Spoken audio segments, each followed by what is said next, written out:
Merci, on se retrouve chèrement auprès de la communauté, notre espace de réflexion.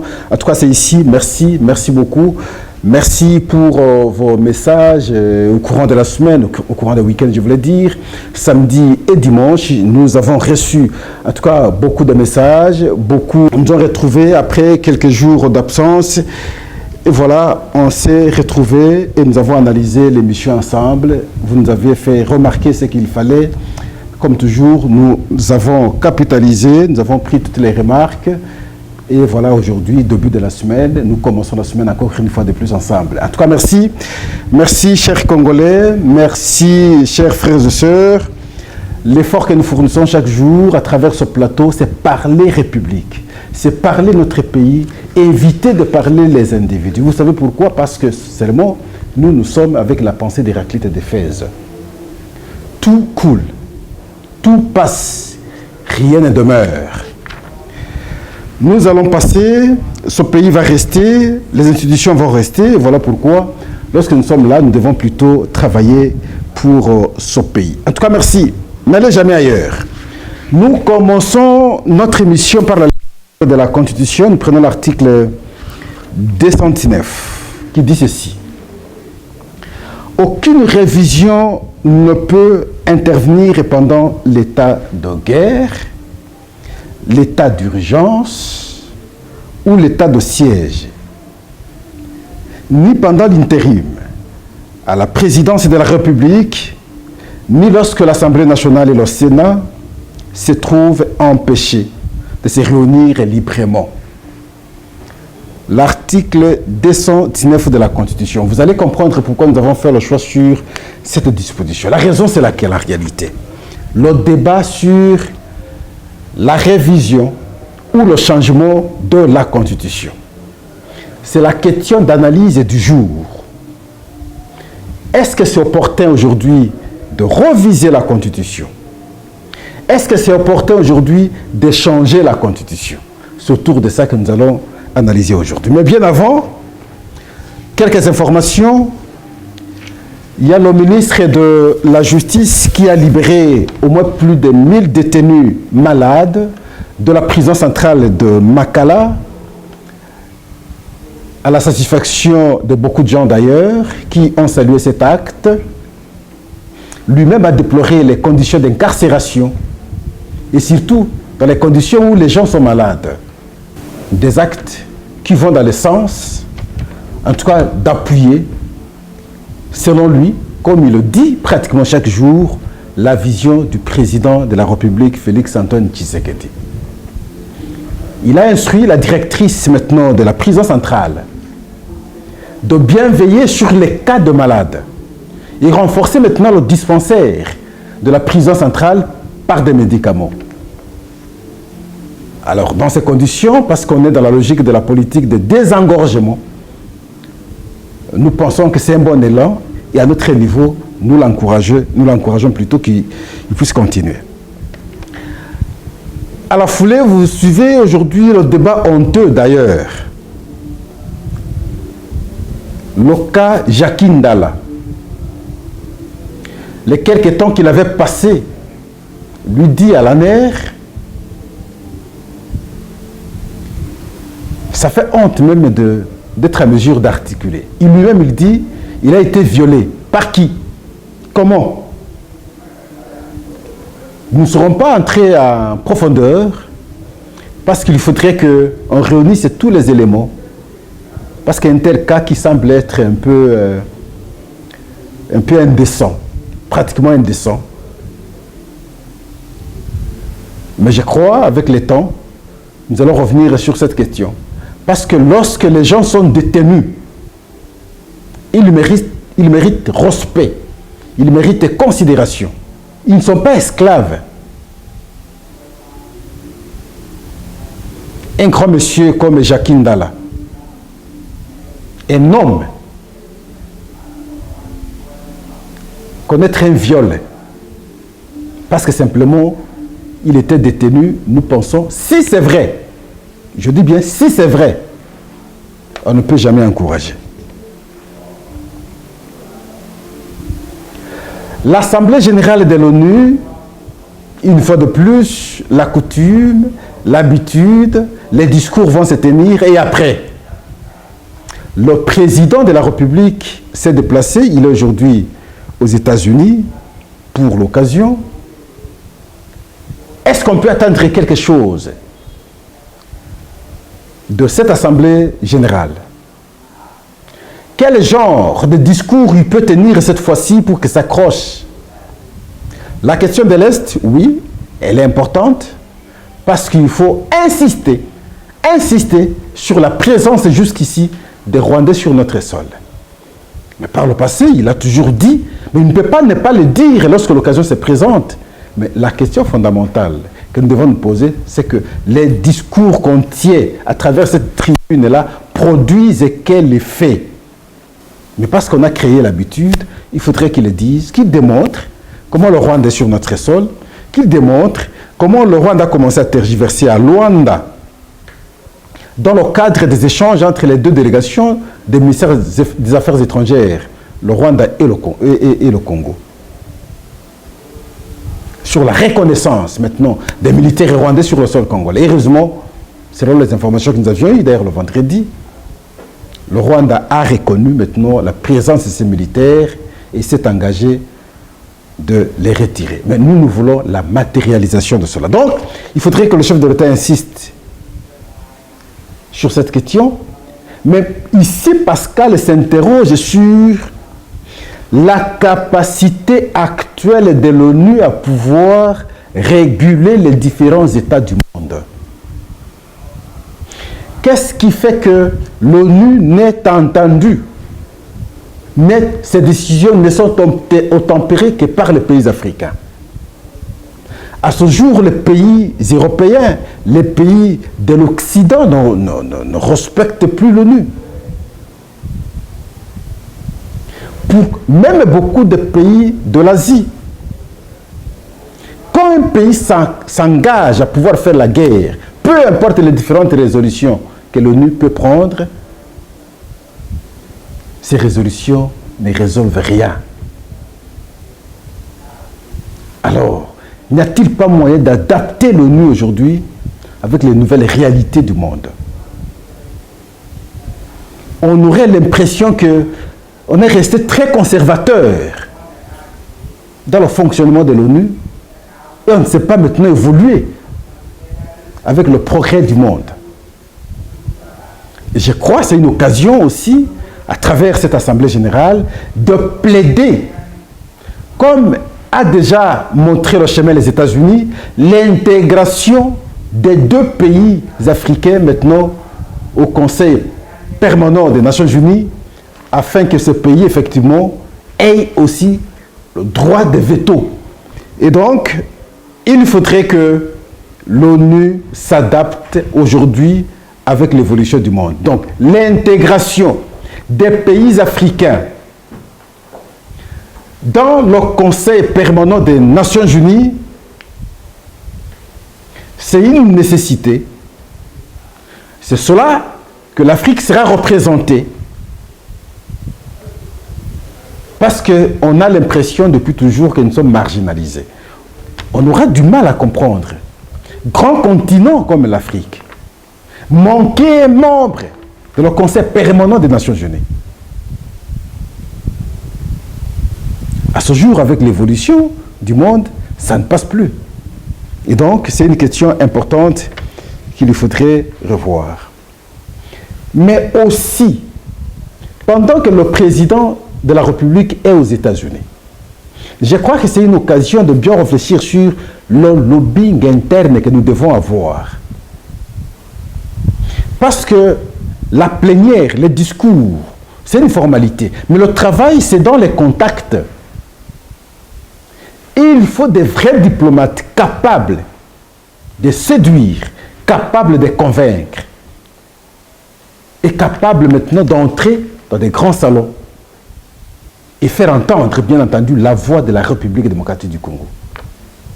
C'est de cette façon que notre cause peut être défendue par les décideurs du monde.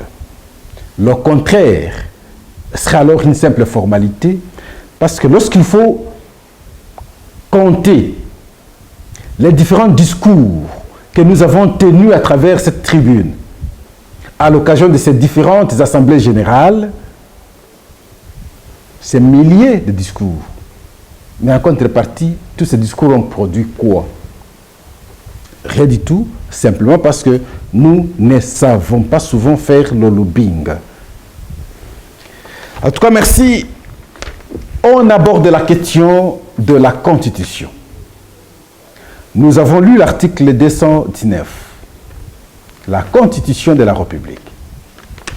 La Constitution que nous avons aujourd'hui a été votée en 2006, après référendum. 2006, on a organisé un référendum. Lorsqu'on organise le référendum, ça veut dire qu'il y a un questionnaire qu'on élabore sur plusieurs questions, sur plusieurs thématiques de la vie de la nation. On soumet ce questionnaire maintenant à la population, avec des questions ouvertes, oui ou non. On ne met pas de questions fermées parce que, avec des questions fermées, chaque personne peut aller dans son sens s'il faut développer. Et c'est comme ça qu'on propose avec des questions fermées. Afin de permettre le dépouillement qu'il soit plus facile. Et en 2006, nous avons accepté cette constitution nous proposée par les belligérants. Pourquoi nous disons belligérants? Parce que l'Assemblée nationale et le Sénat de l'époque n'étaient pas issus des élections. C'était la composition de ceux qui ont fait la guerre, ensemble avec le gouvernement de l'époque qui était ici, la société civile, et voilà, ils se sont partagés des responsabilités, ils se sont retrouvés à l'Assemblée nationale et au Sénat. C'est ce Parlement-là qui nous a pondu la Constitution que nous avons aujourd'hui. Je veux vous rappeler à l'époque que l'UDPS a commencé à contester cette Constitution depuis longtemps. Mais parce que, je m'en souviens, le débat à l'époque était « mieux vaut quelque chose pour sauver ce pays et avancer ». S'il y aura, ça c'est le PPRD qui développait ce discours à son temps, s'il y aura après le changement ou la révision au fil du temps, nous allons le faire. Mais maintenant, en 2006, il fallait que tous nous puissions accepter avoir la Constitution. C'est le PPRD qui développait ce discours. Nous allons évoluer. Nous arrivons en 2011. On va reviser la Constitution. Le débat était, est-ce qu'il faut reviser la Constitution ou est-ce qu'il faut changer la Constitution? Le régime, à l'époque, prônait le changement de la Constitution. Il a fallu qu'il y ait beaucoup d'interventions pour qu'en fait, quand on arrive à la révision de la Constitution. Et lorsque on engageait ce débat à l'Assemblée nationale, même cette Constitution, je veux vous rappeler qu'elle a été révisée à l'absence de l'opposition. Parce que son débat, lorsqu'il a été engagé à l'Assemblée nationale, l'opposition contente, elle avait boycotté la plénière, je m'en souviens à l'époque, François Mwamba était secrétaire général de MRC, le MRC, grand parti politique de l'opposition à son temps. Lorsqu'on est venu faire une déclaration au nom des députés de l'opposition, et c'est François Mwamba qui a lu le texte élaboré, et François Mwamba, son temps, avait pleuré. C'est la Constitution ici qui a été révisée en 2011 à l'absence de l'opposition. Beaucoup de dispositions ont été touchées. Et donc, on avait engagé le débat à son temps. Ceux qui étaient au pouvoir avaient la tendance de changer la Constitution, mais avec le mouvement qu'il y a eu, c'est comme ça qu'ils ont changé maintenant la vision et ils ont souhaité réviser la Constitution. Et bien avant, c'était les différents discours du président Joseph Kabila qui démontraient qu'il y avait beaucoup d'écueils dans notre Constitution, qu'il fallait l'adapter avec nos réalités. Je veux aussi dire ici que la Constitution doit être souple. La Constitution ne peut pas être rigide. La Constitution s'adapte à l'évolution de la société. La Constitution s'adapte aux réalités de la vie quotidienne. Nous ne pouvons pas être des conservateurs de la Constitution et si celle-ci est à l'antipode, à l'antiphase avec nos réalités. Et c'est comme ça que beaucoup de gens vont jusqu'à poser des questions. Est-ce que c'est la Constitution qui empêche les dirigeants à pouvoir réaliser ce qu'ils ont comme obligation à faire pour l'intérêt de la nation? Là, je dis oui et non. Oui, parce que vous aviez vu lorsque nous sortons des élections, pour avoir les institutions, ça nous a pris tout le temps. Là, c'est la Constitution. Parce que simplement, il fallait que l'Assemblée nationale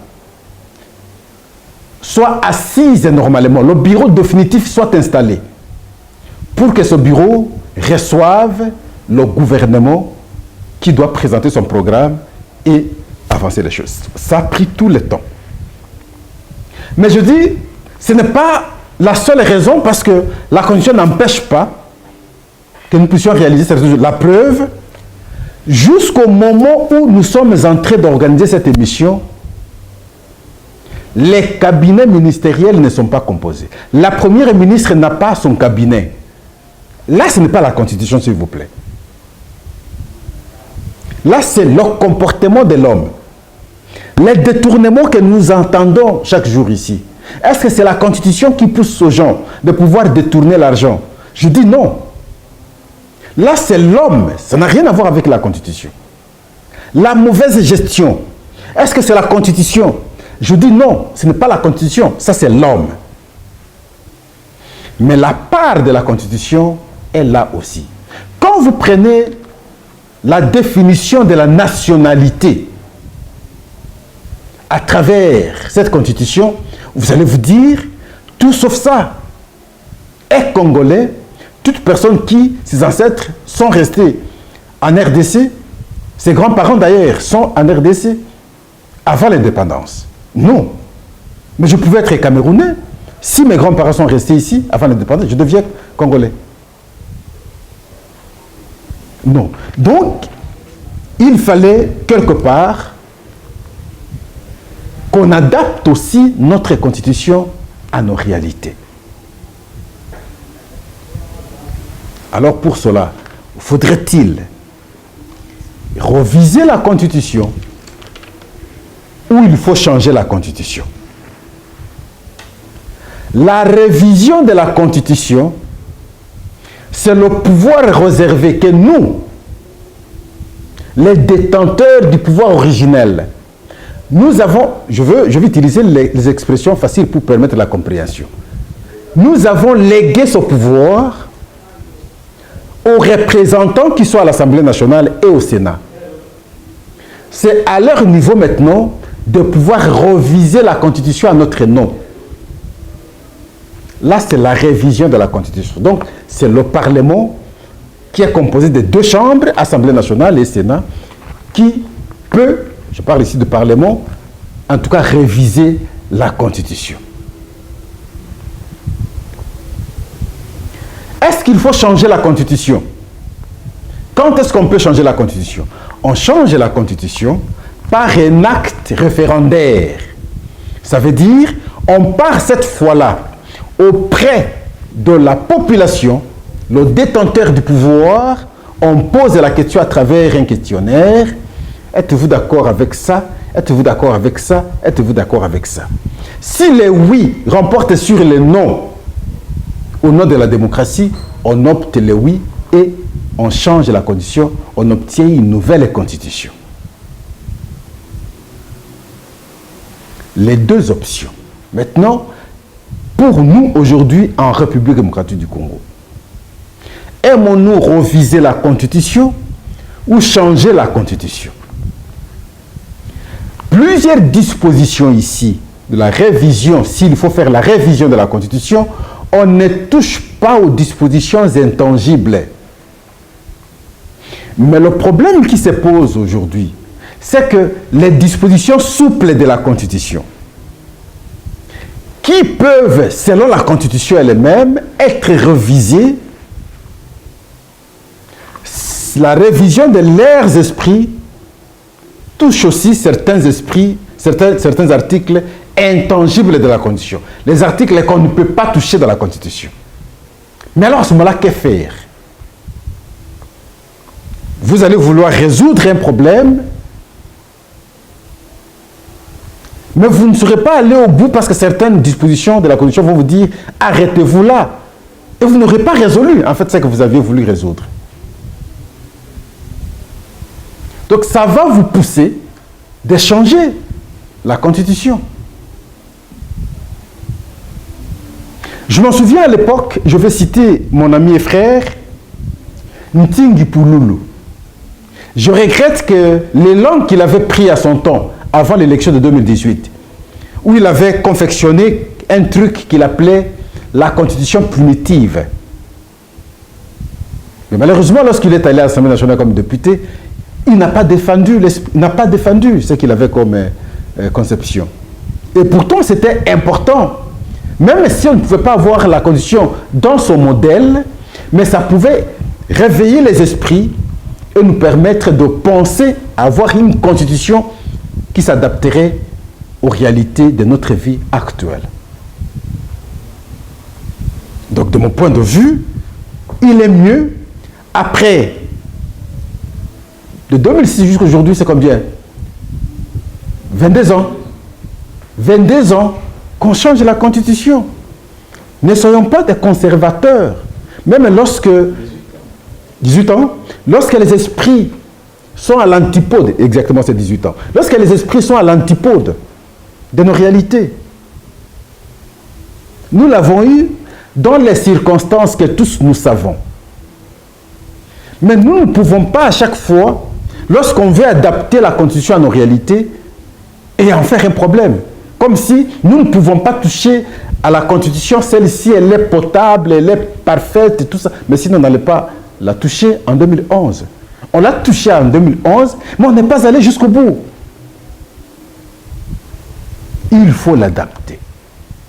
Que personne ne vienne vous tromper avec des débats tels que non, il ne faut pas, parce qu'il y a ceci ou il y a cela. Non.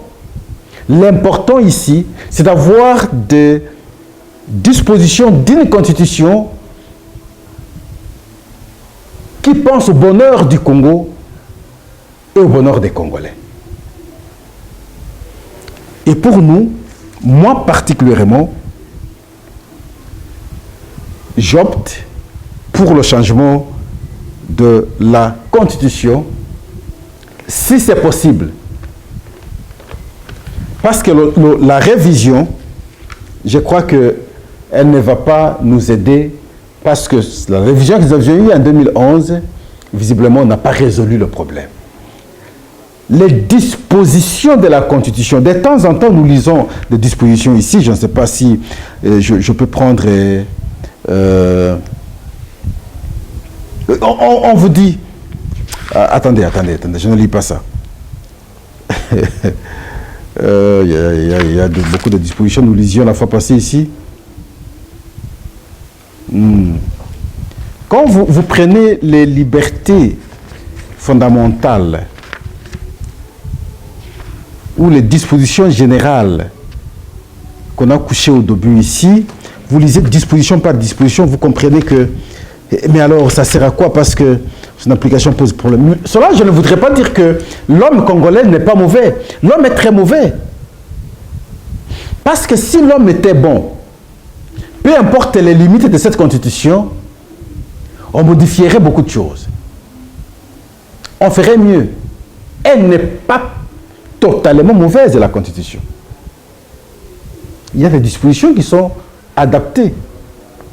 Mais c'est l'homme, pour l'application, qui pose problème. L'homme aussi doit, autant que nous pensons changer la constitution, comme je veux ici, j'aimerais que nous puissions aussi penser au changement de l'homme.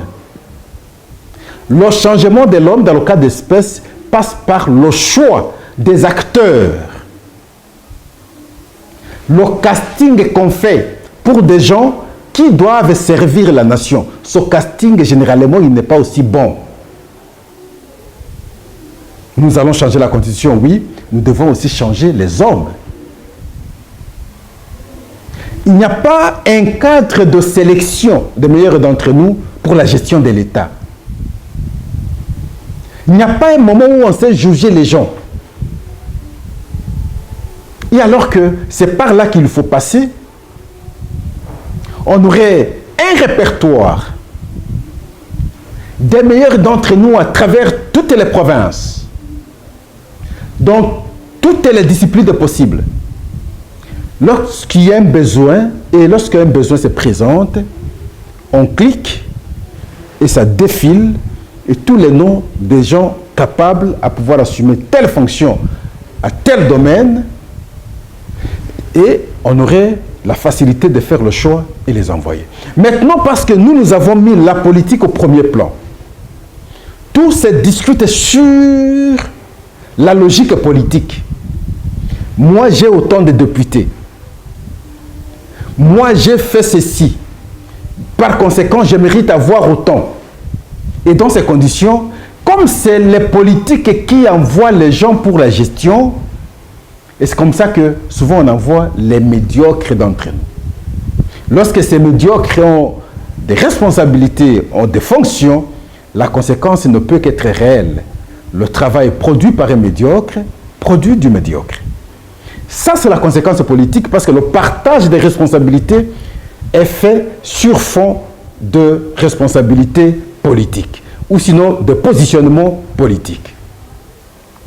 Si on revient à la logique, comme je le dis ici, des compétences à travers la sélection intelligente, à ce moment-là, nous aurons des hommes, parce qu'on aura changé ces hommes, qui vont s'adapter à la constitution que nous aurons changée et on aura résolu le problème d'un côté. On aura changé la constitution, de l'autre côté, on aura changé les hommes et nous aurons de nouveaux hommes et une nouvelle constitution.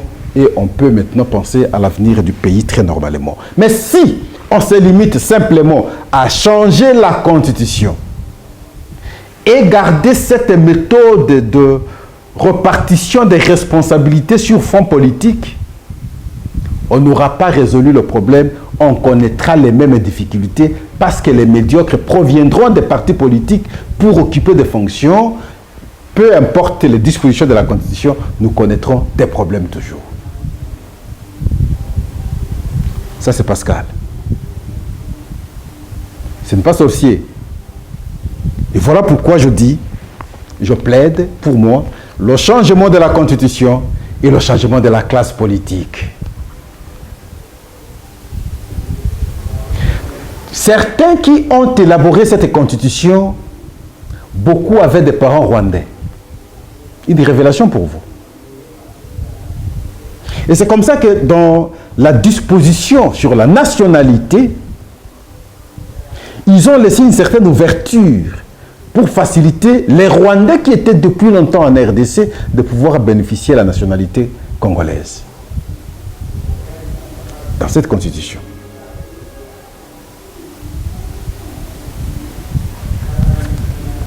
Non, nous devons avoir de bonnes personnes. Vous allez vous en souvenir à l'époque, je vous disais ici,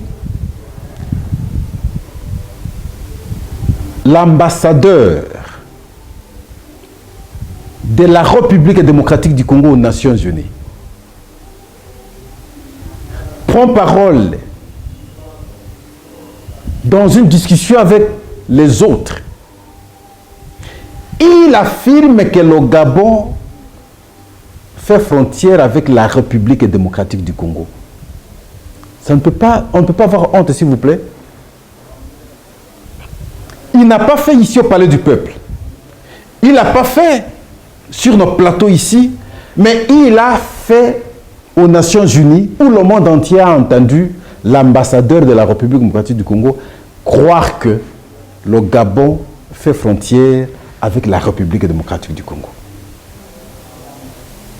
Lorsque vous avez de tels hommes, même lorsque vous avez la Constitution,